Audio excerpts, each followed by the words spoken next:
Բարև ձեզ սիրելի հայրենակիցներ,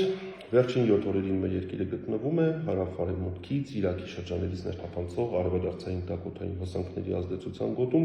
որոնք հատկապես շատ ակտիվ էին հոկտեմբերի 8-ին եւ 9-ին, ինչի արդյունքում հոկտեմբերի 8-ը եւ 9-ը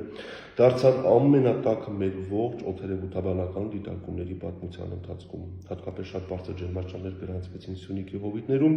Մեղրի հատվածում օդի ջերմաստիճանը հասավ մինչև 34 աստիճանի, Արարատյան դաշտում նրա նախալեռնային գոտիներում, Վայոց ձորի նախալեռներում գրանցվեց մինչև 32-ից 33 աստիճան տաքություն,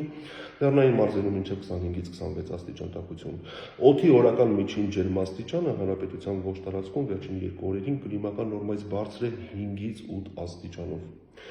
Բայց ինչպես ասում են, ամեն բան չափի մեջ է հաճելի։ Վաղվանից սկսած հոկտեմբերի 10-ից մեր երկրում մթնոլորտի շրջանառությունը կփոխվի։ Հարավային տաքոթային հոսանքները կփոխարինվեն սեծովի կողմից եկող համեմատաբարձր օդային հոսանքներով, որոնց ներխուժման արդյունքում հոկտեմբերի 10-ից 12 նկատ ժամանակահատվածում այսօրվա համեմատ հանրապետության ողջ տարածքում օդի ջերմաստիճանը կնվազի 7-ից 10 աստիճանով։ Առաջիկա 5 օրերին լուրջ անձրևներ չունենք։ Հանրապետության առանձին շրջաններում կարճատև անձրևներ կլինեն այսօր գիշերը եւ հոկտեմբերի 12-ի հետկեսօրյա ժամերին։